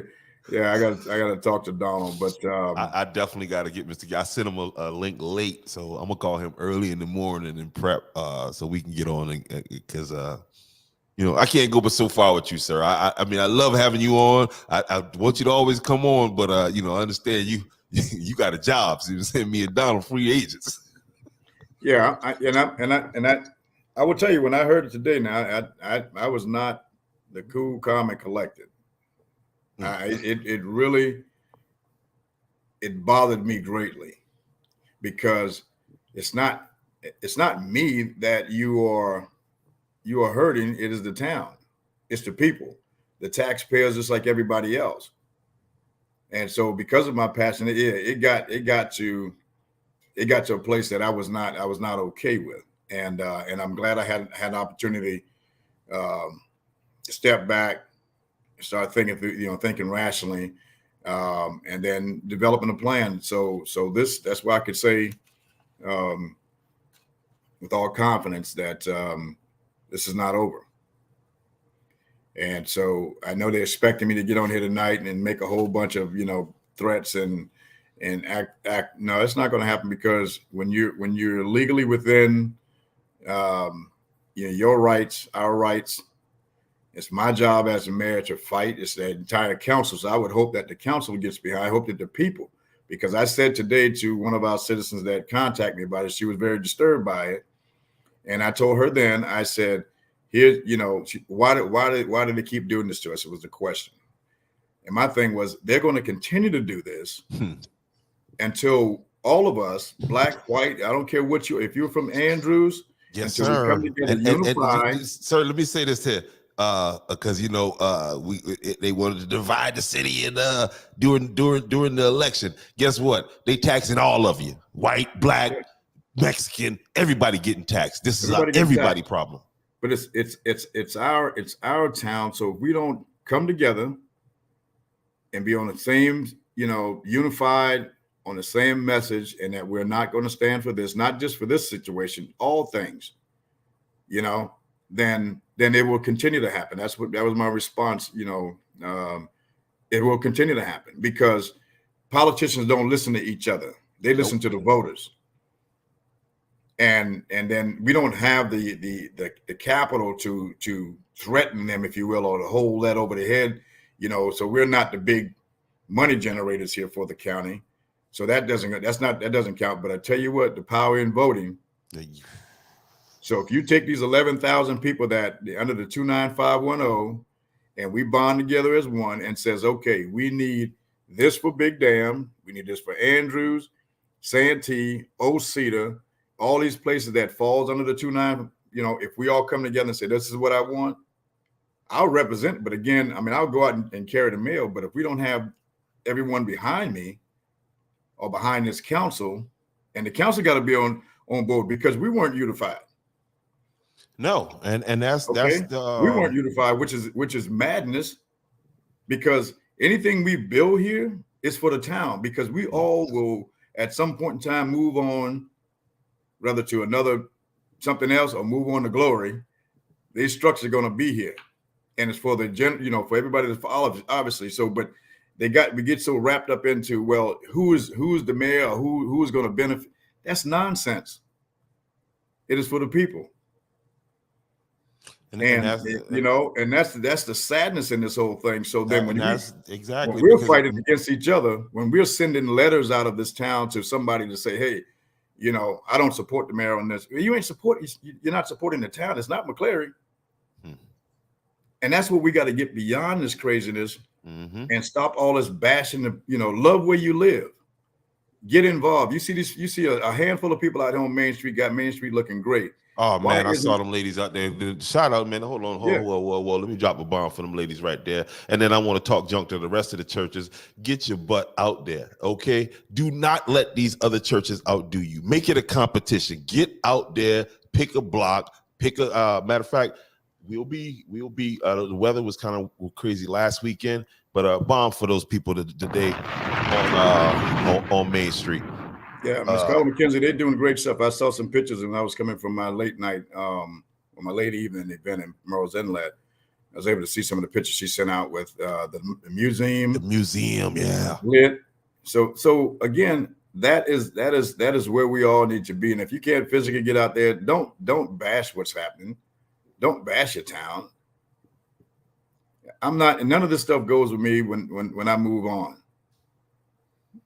But it's a reason why I didn't, if you don't understand what I'm wearing on my head, I am a fighter. I fight for people. I fight for the rights of the people that I represent.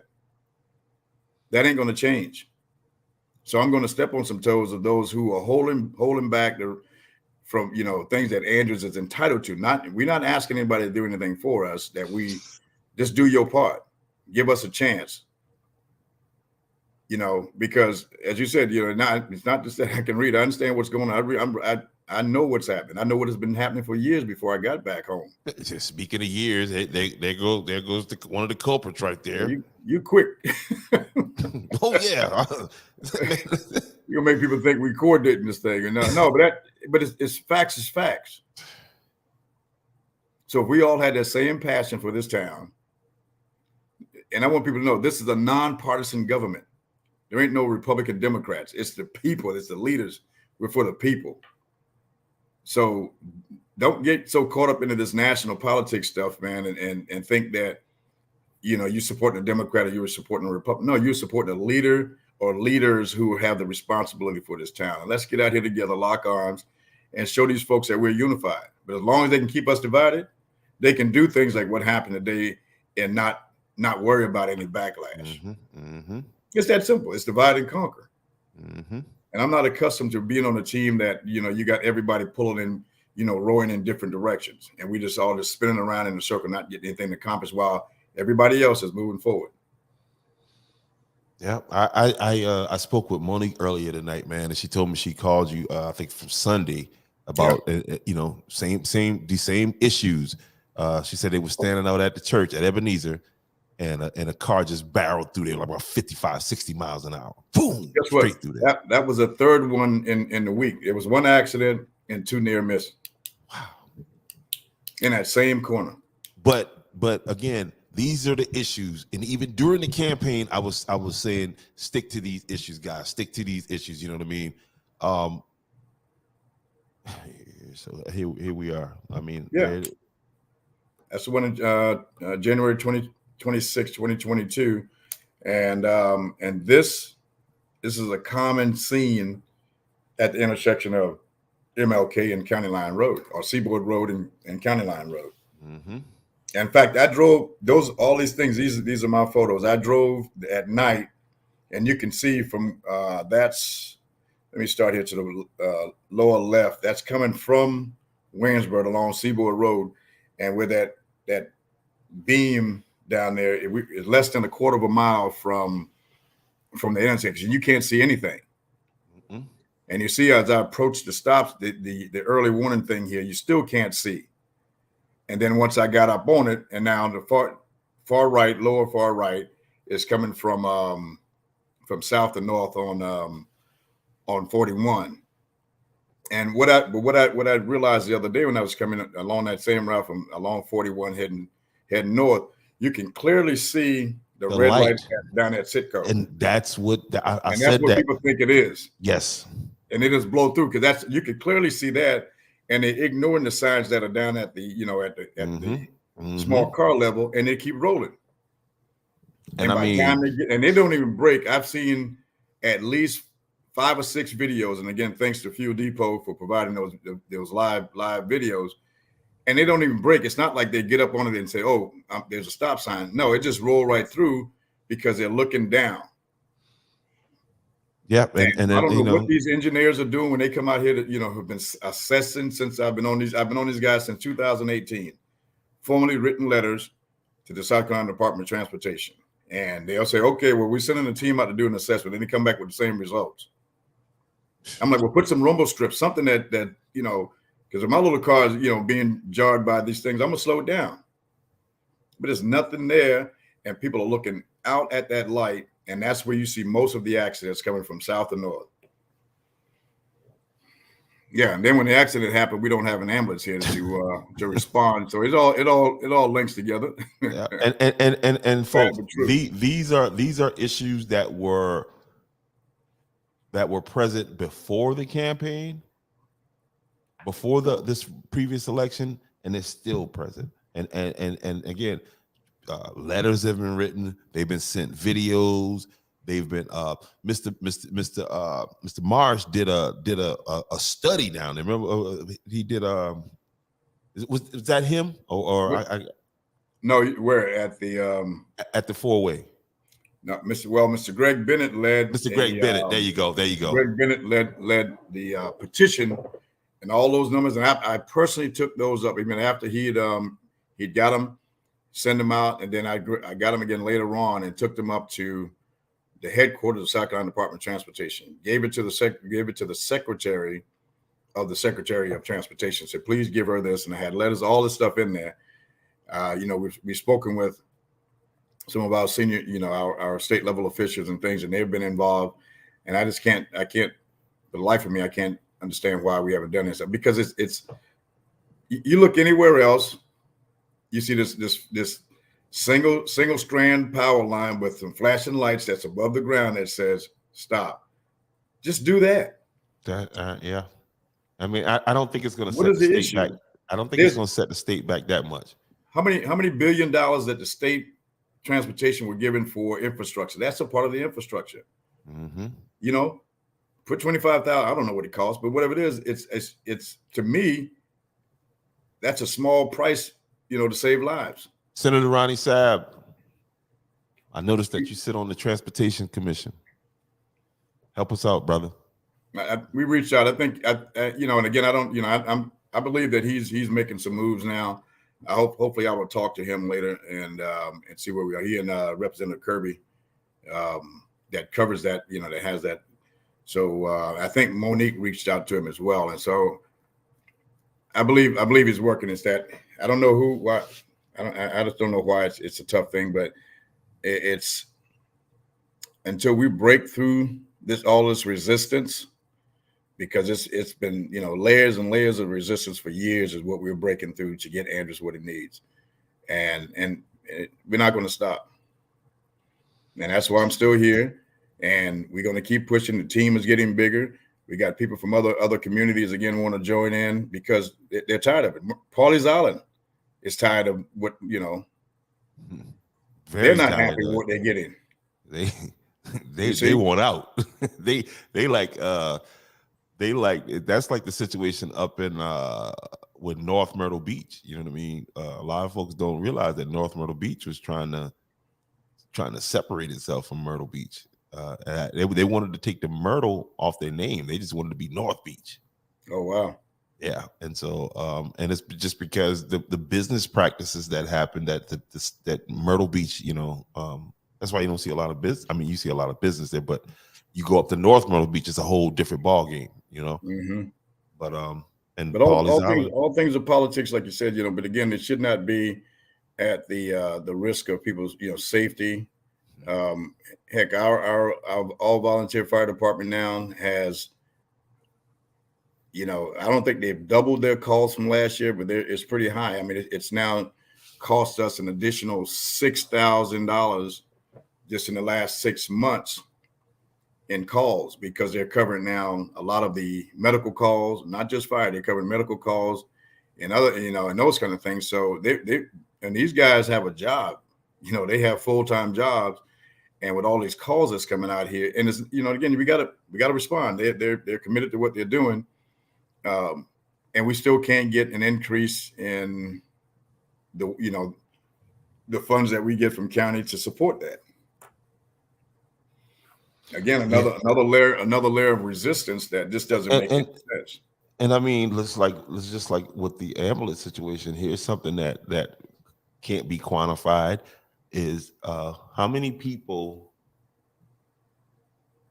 because of the timing, you know what I mean, could have been saved. I don't know what that number is, but what is the effect? What is the effect of how do they obviously, not obviously, but they allegedly, or maybe they should have had some kind of numbers to justify them making the move.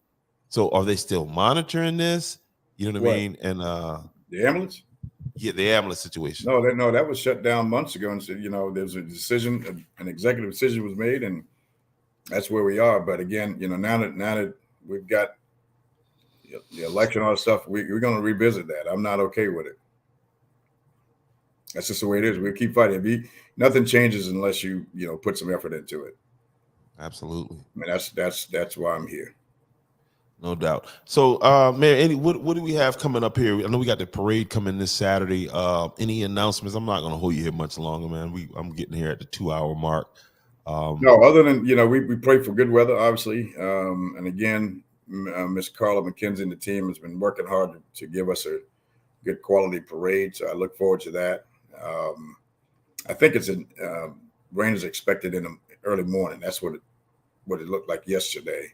Mm-hmm. And so right now we're planning to go forward with this parade, and we ask everybody to get in and join it. This is a part of the community celebration, and celebrating, the reason for the season, obviously, and get out here and just have a good time and enjoy each other, and and continue to push make this town better.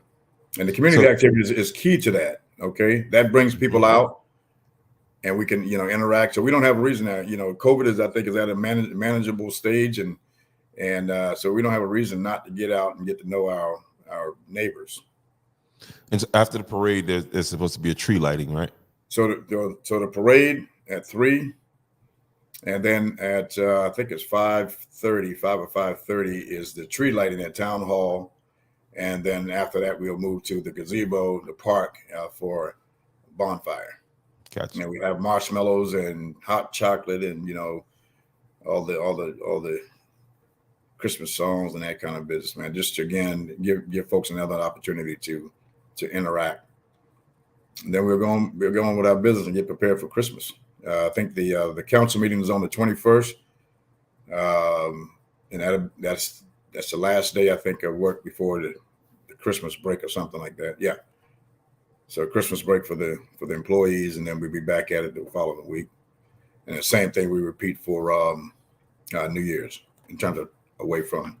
So we'll publish some things so folks can understand what if there's any any changes to the trash collection and that kind of business. No doubt. All right. So yeah, and you know, I'm gonna keep my eyes definitely on this the situation with this 1 cent penny sales tax and see how this moves. But has the council reached out to you about doing those joint meetings? Have they ever revisited that, or is that just a Georgetown thing? No, no one is speaking to us reference anything, to be honest with you. So all the things that, you know, that's the good things that are happening here. It's a lot of internal work going on. People who from outside state level, other private entities that are supporting, especially, you know, with the Black River situation. Bowen, you see, we just got Yeah, $6.4 million. yeah, that, and you were just out hanging out with Bowen the other day. You ain't about to leave us for Bowen, is it? Nah. They calling you up. They mighty much now. I know No. they pay a little. I know they pay a little better than theirs. Oh, they pay a lot. No, Bowen is one of the grantees or the grantors of the 6.4 million. And there's some other entities in there, and I don't, you know, but so, you know, they came down a few weeks ago. We all met at the Cypress Preserve and got a good look at that, and we all trail ride. But OSI, you know, certainly, you know, the Open Space Institute is kind of leading the effort from the beginning, and so they go out and lobby, you know, and find private donors and those kind of things. So they're working hard with, you know, I think it's the state that group of great people right there. You see Mr. Paul, who is the state level director for Parks and Rec, and Miss Mariah, or Dr. Mariah Whitehead, and all those wonderful people, and Miss Erin from Bowen. So we were all out there, and you know, this, and we had an opportunity to brief them on the Andrews Master Plan, and so they can have a better understanding of how we are connecting to the Black River and all the opportunities this park is going to present for the town. And so just a very good professional meeting. And from that, of course, it was finally published in the Post and Courier. A lot of the details, how that's going to, you know, play out, the purchase of the Weyerhaeuser track, and what that means to this overall project. And so then Bowen is a big supporter of these, of, you know, conservation. I think in the neighborhood, you know, they've donated or grant, you know, provided grants, I mean, in the neighborhood of over $100 million across the state. And so yesterday they had a luncheon for all the recipients. And so I was fortunate to be a part with OSI to go up and have lunch with those folks. And I'll tell you what, you know, you can imagine how big that operation is, but when you get there on the ground and see what's going on, and, you know, standing up beside those 787 aircraft that can carry 300 people from the States to any place in the world without stopping, it's pretty amazing. And so we got some inside look on a lot of the stuff going on. They have a Dreamers program where their outreach to young kids that come out to the schools and trying to encourage them, because there's tons of jobs, man. It's huge. It's huge. You know, they got a contract, and I won't say what country, but for 100 of the 787s, which, you know, again, is $350 million per aircraft. And that's just one country ordered 100 of those. So and on top of that, we get to meet some of the others. So as a result of that, I met with that's Mrs. Rock, Chris Rock's mom. So she's interested. We got an opportunity to brief her on the plan, and so we'll be back in contact with her to see whether we can have a joint private-public venture for her. But again, wrapping up with Bowen, it was a great opportunity. Met some folks, you know, a big, huge outfitter guy who's coming down here in a couple of weeks. And we want to bring some people around so they can understand the business of outfitter. He don't necessarily want to come and put a place here. He want to encourage others to open their outfitter store. So you see these things connected. They're going to come down so they can meet with, and I'll get with the principals, but give our kids an opportunity to meet with Bowen and get them a tour up there. I also asked for a tour for other leaders that we can go up and get a tour of the place and understand better how, what goes on there. So a lot of great things came out of that. We'll see how we flesh those things out. Right now, today, one of the other things I did today is met with the leadership from the YMCA. They have a program now focused on young men of color from the ages of 11 to 17. Because they realize, I guess, through their study and analysis that they're not reaching that population. And so we had some interesting discussions today. I'll follow up again with them tomorrow. And hopefully we'll get some of those programs in town, after school program. But you got to be at the table to have these conversations with the folks so they can provide, what you need. Okay. So it's been a busy time. Shout out to, hey, Ms. Marilyn, I'm gonna give you a call. I know you called me today. I'm gonna give you a call. All right. I still love you. Be out there. So, I know, Marilyn will get on me, man. But to the folks in Barnwell, man, when I left Bowen yesterday, I went up to see my good friend Marcus, and because that was his last council, he was not reelected. Huge gap. Great leader. He's but I'm sure he's going to stay in the fight. And I asked those young ladies who were on early, to continue to support him, support your local government. And just like us, we all got to be held accountable for what we do. And we got work to do in this end to be a little bit, better communication. So we learned some things. We're not perfect. We won't be perfect. But as long as your heart is in this thing to make the place better, I think you support your local leaders. That's kind of where we are, buddy. No doubt, sir. I appreciate you. Again, we'll get back at this next Tuesday. Yeah, and it depends on what comes out of some of my closed door meetings or telephone calls. It depends on my level of. I am not happy. It's all good.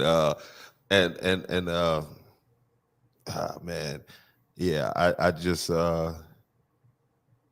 I saw that thing and it just it bothered me on a bunch of different levels because again the coordination is sickening to me. And I know I'm not paranoid at this point. And what do they say? Just because you're paranoid don't mean it's not happening. You know what I mean? So yeah. So to the people of Georgetown County, seriously.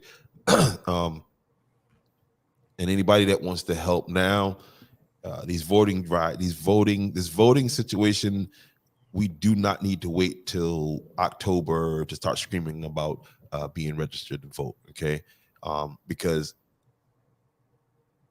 Mr. Donald pointed me to something that I looked into, and the technique. I'm calling it a technique that was used in this last round of election, and that technique was archiving, where they were taking people off of the roll, and the whole point in that is to discourage you, right? So you get people that'll say, I don't even feel like it, you know what I mean?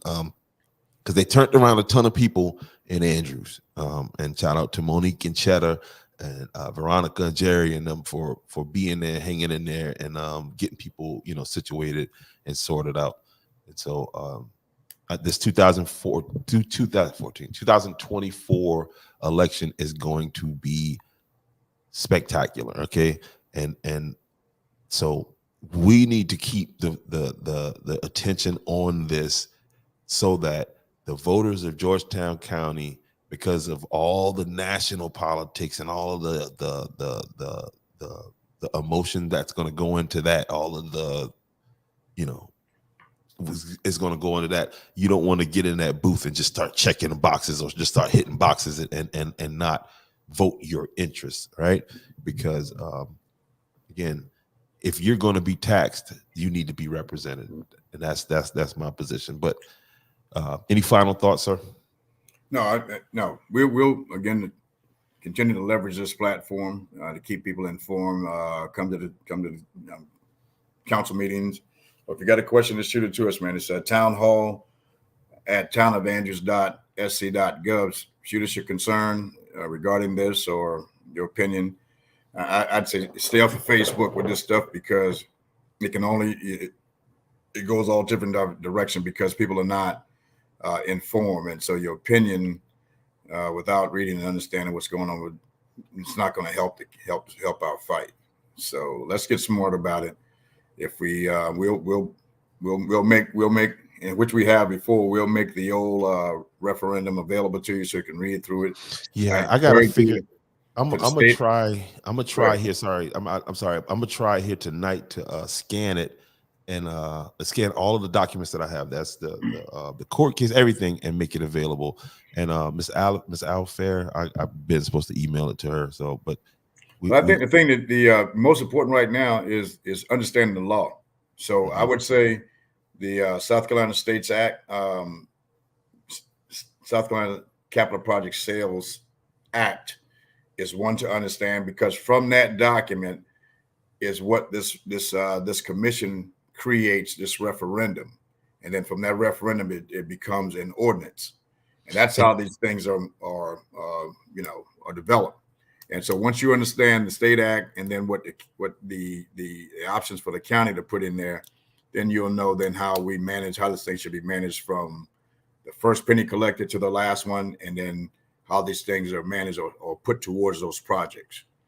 Because it will clearly tell you that the money's collected for these projects that you vote on, every dime should go, every penny should go to that project until they're all completed. And then you can take what's left and then distribute it how you want. The county can do another ordinance and says, okay, we're going to put it towards these projects. Yep. But that cannot come into play until you've met the legal obligation to fulfill the requirements as outlined in the referendum. And I'll say this and I'll get off because again, I've been looking into this and the legal precedent has been set for this type of thing, right? They had a situation in our state capital in Richland County where Richland County collected $1 billion over 10 years. And one of the where they got themselves in trouble was they hired a firm to manage the money, right? And that was not the intention of the voters, right? So they weren't supposed to take 50 million out of that $1 billion and pay this company. They were supposed to take 50 million from their money, and then there was a situation right up the road from us in Conway. But again, I look forward to. And if the Department of Revenue would do their part, because it outlines in there is that when that money is collected at state level, if it's released when invoices are produced, then you can have no problem. You have no problem. But when you dump $41 million in somebody's lap, then they start to do this kind of stuff right here, right? And then they write it down. That's the arrogance in it too. We're gonna write it down. We're gonna show it. We're gonna put it in your face. You know what I mean? That's where you get your So anyway, sir, I appreciate you. Look forward to this. Tomorrow night, guys, I'm gonna have some high school football players on from get some Andrews High players. I'm gonna have Aiden on. Hopefully I can get Cat Daddy in there. Somebody listen, talk to Cat Daddy. Tell him I need him on the show because he's gonna be performing at the North-South game this weekend, right? Yeah, so we all going to go down on Saturday, Myrtle Beach, to support LaVon White Jr. as he go out and represent himself, his family, and the Talent Avengers at the Touchstone North-South All-Star Game. Yep. And also, I'm supposed to have on tomorrow the kid Quay from number 2 from Marion. The kid, he's commit. He's a University of Kentucky commit. He'll be going to play with the University of Kentucky next year. Oh, he's really? going to be on, and we're just going to talk. We're going to recap those guys' season, and it's just going to be, you know what I mean. I like to get into the. I heard somebody say today, and I'm gonna leave y'all with this. I done left y'all with another something, but